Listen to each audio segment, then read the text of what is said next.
Saya tertarik dengan pemerintahan PAS 1. Dan saya juga tertarik dengan kewibawaan daripada pemimpin. Mana ada kes rasuah, mana ada kes lompat parti dalam PAS. Semuanya elok je.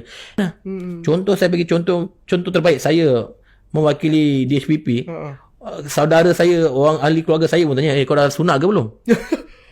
Saya kata, apa kena-mengena dengan masuk DHPP dengan sunat? Saya masih Hindu, saya masih sembahyang Hindu. Apa kena-mengena?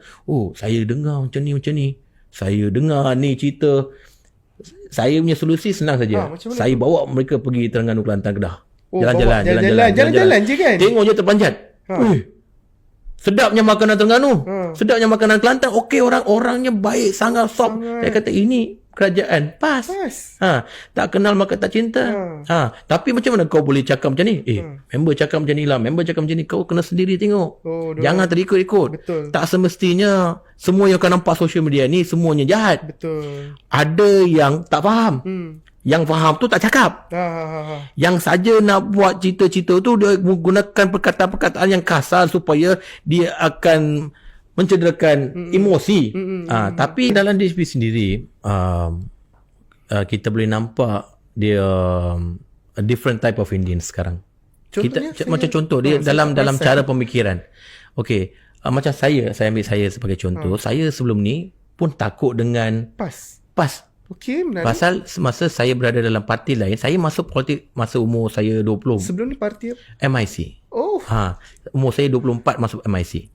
Saya keluar daripada MIC umur 45.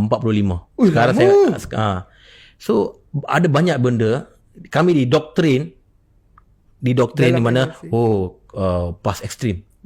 PAS ini bahaya. Negeri-negeri pantai timur mundur. Kalau satu hari nanti kita akan jadi Taliban. Antara benda-benda daripada UMNO, BN didoktrin. So daripada muda asyik sampailah satu tahap kita pergi Kelantan, Terengganu, bergaul mesra dengan pemimpin sama, baru nampak tak macam orang cakap macam tu. So politik juga memainkan peranan. Dalam DHPP, bila saya masuk dalam DHPP, saya nampak cara, saya tertarik dengan pemerintahan PAS 1. Dan saya juga tertarik dengan kewibawaan daripada pemimpin. Mana ada kes rasuah, mana ada kes lompat parti dalam PAS. Semuanya elok je. Saya masa dipilih sebagai ketua DHPP wilayah, masa tu ada pemilihan parti negeri. Tak ada siapa pun nak ambil jawatan. Lari tengok jawatan. Saya kata kenapa kalau dalam parti DHPP pun dah ikut tabiat dah. Kata kenapa? Bos, kalau ambil tugas kena buat dengan amanah.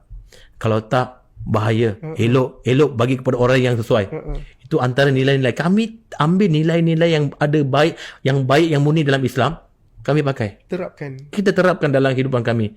Tak semestinya pasal setiap agama ajar benda yang baik. Tetapi apabila kita lampas, kita nampak yang nilai-nilai murni dalam PAS tu kita gunakan.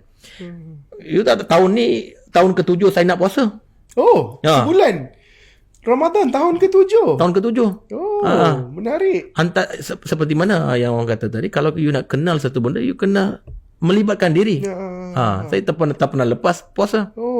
Itu antara, ada juga ramai dalam DHPP follow. Keseronokan. Bukan puasa sama-sama tu yang seronok tu.